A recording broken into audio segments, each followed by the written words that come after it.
أهلا فيكم ببيت اللبناني.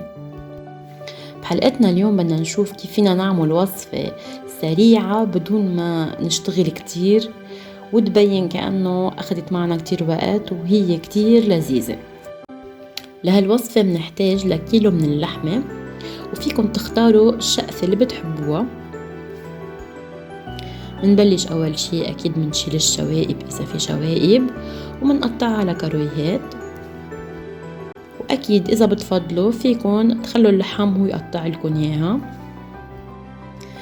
من بعد ما أقطع اللحمة برش عليها ملح من الميلتين وبتركها لنص ساعة.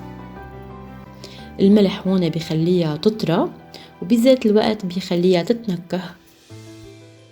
وبهالوقت بدي حضر الصوص اللي بدي اخلطها مع اللحمة. للصوص بدنا ملعقة كبيرة من الكاتشب وملعقة كبيرة من الباربيكيو، كم نقطة من الحر السائل، دارك صويا صوص. للبهارات أنا بحط شوي بهار أسود، قرفة وبابريكا.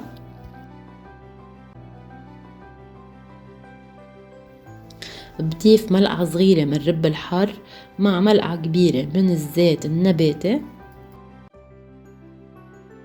وبنحرك كل هالمقادير مع بعضها.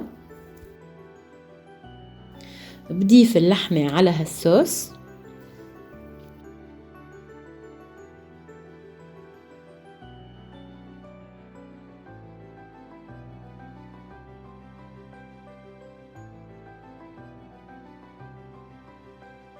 وبخلطهم منيح مع بعضهم.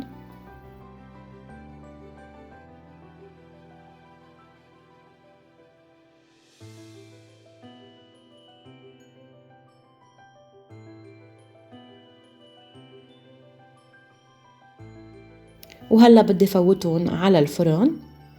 بحطهم انا بسانيتا هيك ما بيجولي الصينية،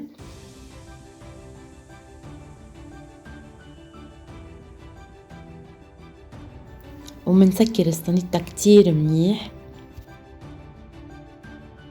بهالطريقة بخلي اللحمة تستوي وتمتص كل هالنكهات اللي حطينا لها اياها، وبنفس الوقت بتطلع اللحمة طرية مثل الهليون.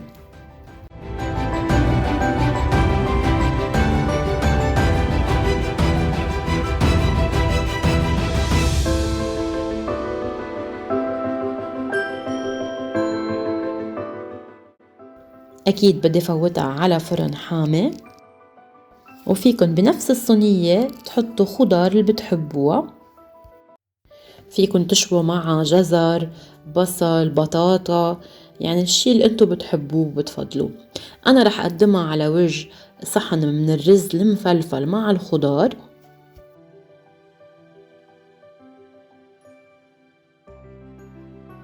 إن شاء الله تكونوا حبيتوا الفيديو لليوم. فكرتنا اليوم هو طبق سريع بدون ما ياخد من وقتنا كتير.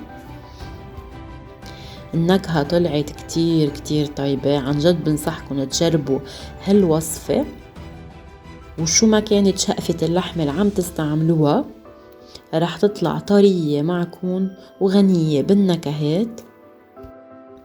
إذا حبيتوا هالفيديو اعملوا لنا لايك وسبسكرايب، ومنشوفكم بحلقة قادمة، وباي باي.